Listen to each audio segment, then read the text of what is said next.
Hello friend, आज आपण बनवणार आहे आषाढी एकादशी निमित्त वडे.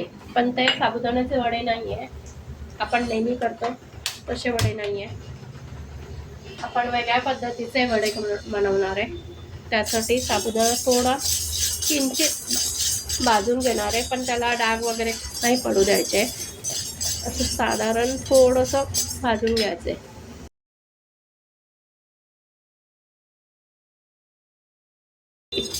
5 मिनिटं साधारण आपण तो साबुदाणा गरम करून घ्यायचा आहे. आता आपण साबुदाणा काढून घेतलाय, त्यात फक्त पाववाटी आपण भगर परत थोडीशी परतून घेणार आहे गरम कढईमध्ये. ती पण 5 मिनिटं आपण अशी भाजून घेणार आहोत आणि दोन्ही नंतर वेगवेगळ्या मिक्सरला वाटून घेणार आहे, बारीक फाईन पेस्ट करायची. हे बघा, आपण भगर आणि साबुदाण्याचं पीठ केलेलं आहे, परंतु साबुदाणा करताना एक गोष्ट टीप आहे, ती लक्षात घ्यायची आहे.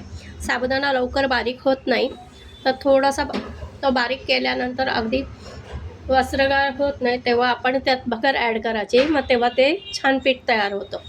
आता आपण त्यात पिठामध्ये बटाटा कुस्करून घेऊया. आपण हे 2 उकडलेले बटाटे घेतलेले आहे, ते किसून घेतले.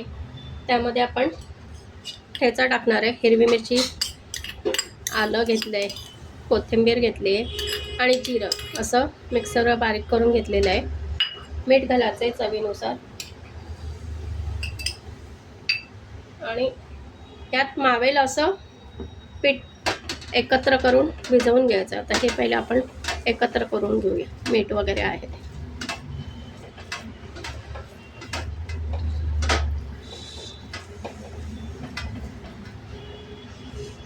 आणि हे पीठ त्याच्यात जेवढं पीठ बसेल तेवढं आपण मिक्स करूया.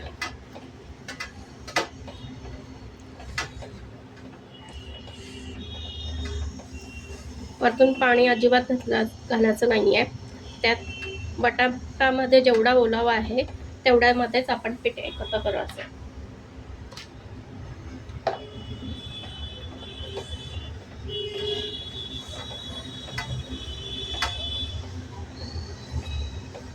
हे आपण आता आपला गोळा होईल, आपण गोळा तयार करून घेऊया.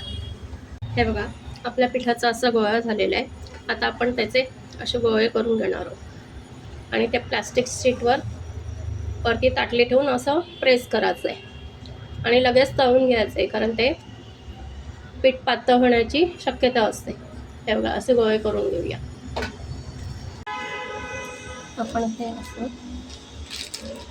शीटवर करायचं आणि नंतर असं प्रेस करायचं आहे, किंवा तुम्ही लाटण्याने लाटू शकता. त्याच्यापेक्षा ही पद्धत सोपी आहे. थोड्याशा कडा आपण ते करून घ्यायचं आणि तळून घ्यायचं. त्या प्रकारे कढईत आपण तेल टाकलं आहे, वडा करूया.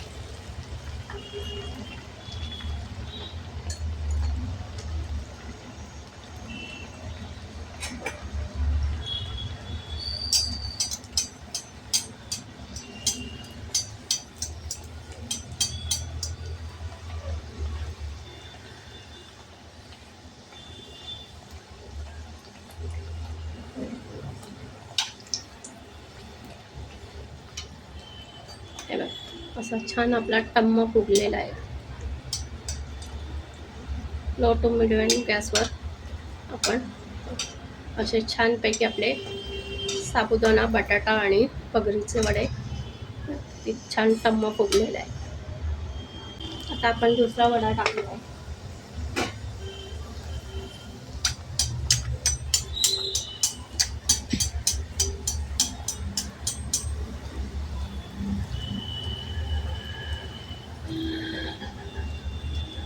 तो पण बघा असा छान टम्म फुगलेला आहे.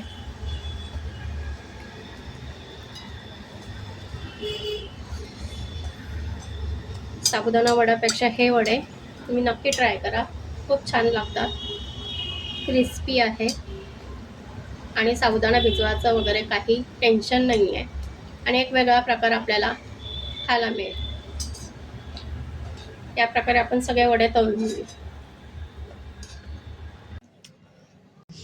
हे बघा आपले वडे, दही आणि चटणी मी शेंगदाणे आणि खोबऱ्याची केली आहे. खोबरं, कोथिंबीर, जिरं, हिरवी मिरची आणि असं मिक्स करून तुम्ही कुठल्याही प्रकारे चटणी तुम्हाला आवडीप्रमाणे करू शकता. हे वडे बघा किती सुंदर झाले. तुम्ही पण नक्की ट्राय करा. कडक हवा असेल तर तुम्ही कडक पण करू शकतात आणि नरम हे बघा असे पापुद्रे छान सुटलेले आहे बघा. आणि कडक हवा असेल तर जास्तही असं कडक पण होऊ शकतं. खूप खुसखुशीत आणि छान झाले आतमधून.